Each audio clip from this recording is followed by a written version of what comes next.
January tends to be one of the worst months for movie releases, but I gotta say, this movie was a real gem.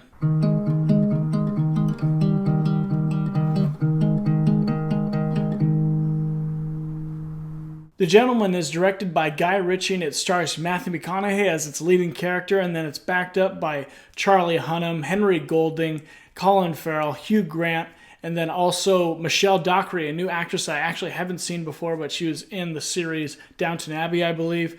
But they all come together, and it feels very much like an ensemble film with how well all these characters mesh together, how quippy the dialogue is and their interactions. This movie came across very smoothly, very much along with the aesthetic of just being almost like smelling a rich, well-stained mahogany library filled with endless amounts of books and scotch.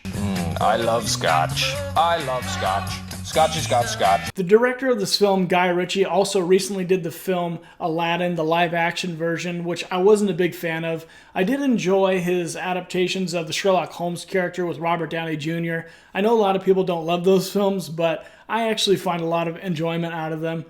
He also did a lot of forgettable movies recently, and people kind of see him as a director who's very much style over substance. And some of the films that he's most known for, I actually haven't seen, and I do want to see them very soon. But movies like Snatch, and then another film, I'm probably going to get the name wrong, but I think it's Lock, Stock, and Barrel or something like that. They're very much kind of like these crime movies like The Gentleman, where it has a lot of quippy, witty dialogue between its characters. It's focused on some like gangster people. And, you know, this is my first experience of seeing a Guy Ritchie gangster movie. The Gentleman is all about Matthew McConaughey's character, and he's this American who has this marijuana empire in London and all these people around him as he's trying to sell his business and get out of the game. We have a lot of other characters around him who are trying to double-cross him and cheat him. In this scenario, it plays out very interestingly. Most of the story is told from Hugh Grant's perspective and a conversation that he is having with another main character played by Charlie Hunnam. I feel like the best word to describe this film is charming, and that just comes across through every single one of our characters, and they all are also distinct. They're not all just feel like they're playing caricatures of the same type of person, but it all just comes together in a great aesthetic with the film that they really executed well, and that just comes up as charming. And Matthew McConaughey is actually not one of my favorite actors. I feel like a lot of times he can do a little bit of overreacting. I just liked it a lot more because I didn't feel like he was trying to overdo it, and I enjoyed that. Hugh Grant also felt like he was really enjoying this character he was playing,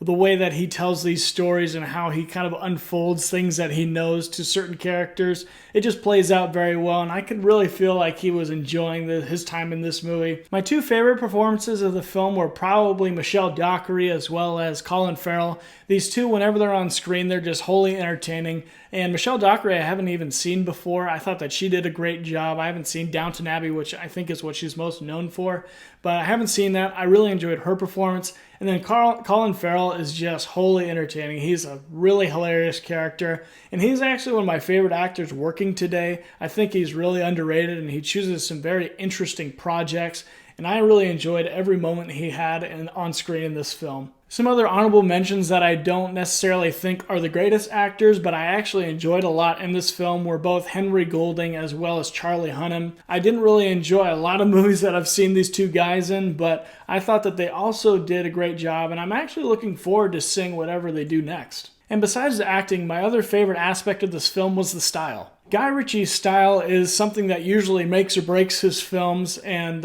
I think that that's very true. I didn't really love Aladdin, and a lot of that had to do because of the style. And I thought that in this movie, it paired very well with the story and his characters.